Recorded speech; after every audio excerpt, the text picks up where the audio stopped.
Hello, my name is Greg German, President of Martin Industries. Today, we'd like to demonstrate the features of our FC114 top friction feed creasing, numbering, and perforating machine.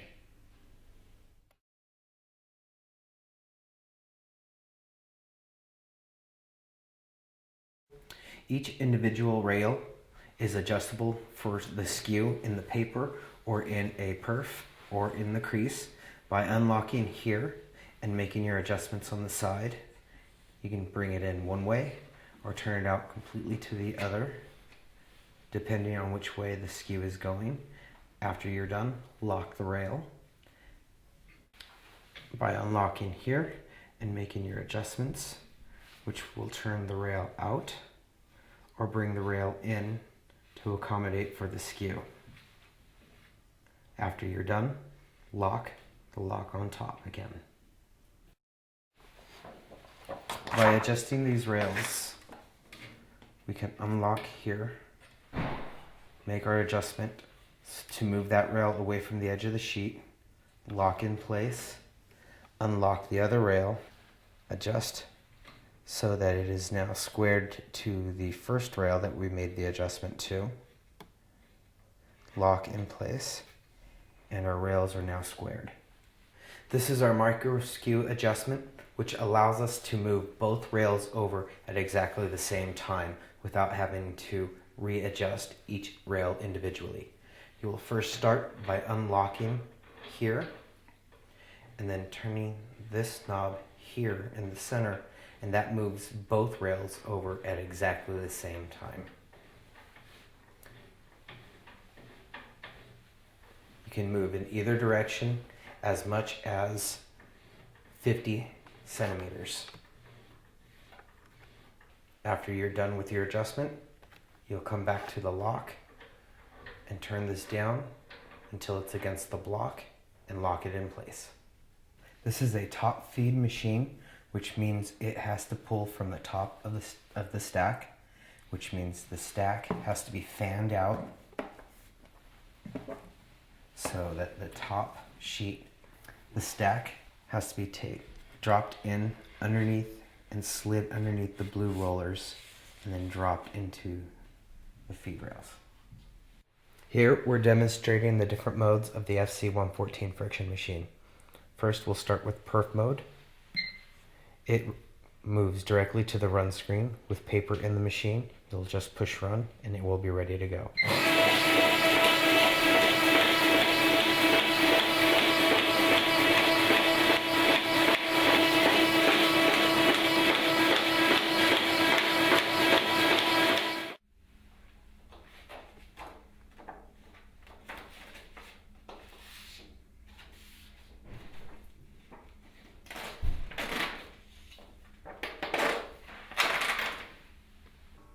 From there, we can push the home button, press crease mode, choose one of the 11 pre-programmed creases,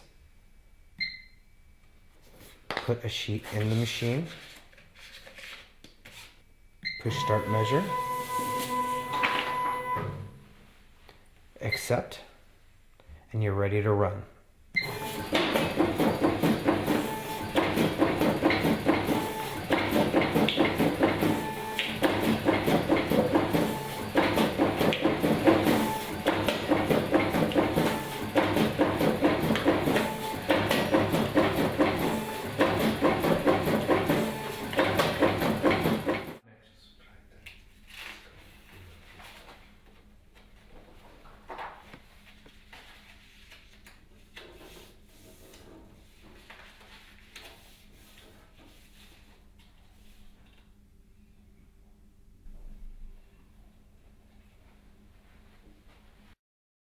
I'm going to be setting the numbering head to the highest number that starts the job.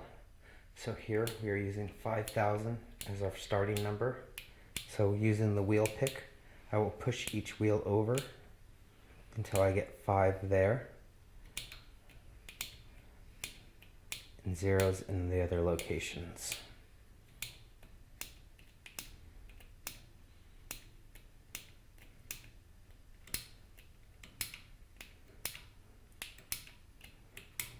Right now I have a tool holding the head open. When I go to remove that tool, I need to make sure that the repeat selector is pulled back so that when the head closes, it does not change the number.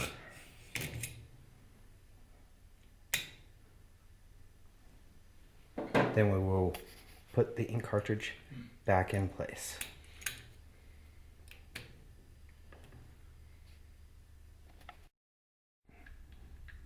This washer falls off. Smooth side here. Teeth on that side. Teeth go on facing the numbering head, then the knob.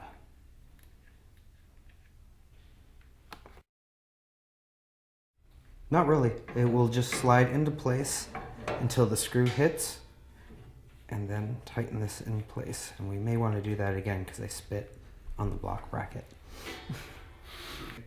This silver button must be pushed to the down position for the white air nozzle to click into place.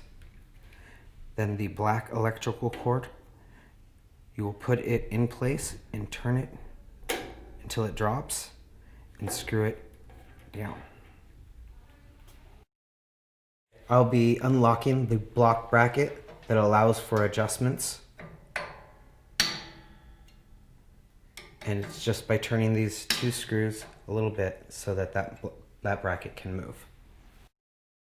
This knob is the height adjustment knob. When in place of the block bracket,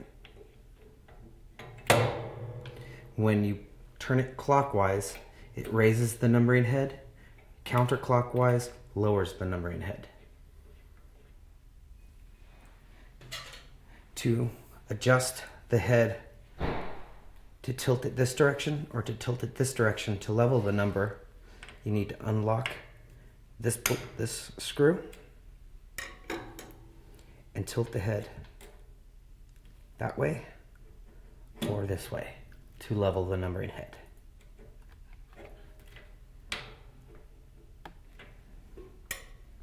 And then you'll lock it back in place. The head itself can also be tilted in this direction or further back, also by turning the knob that's down below here. With this knob down below, you're able to adjust the head so that you can level it in this direction or in this direction. After every adjustment, you must re-lock this block bracket by tightening these two screws. Once that's done, you can lock the numbering head into the bracket by using the lock knob. In number mode, it brings up your positions. You will program each position for where you need the numbering head to strike in millimeters. First will be both. Second one, I'm using the both button for both numbering heads to fire at the same location. Same with the third position, and same with the fourth position.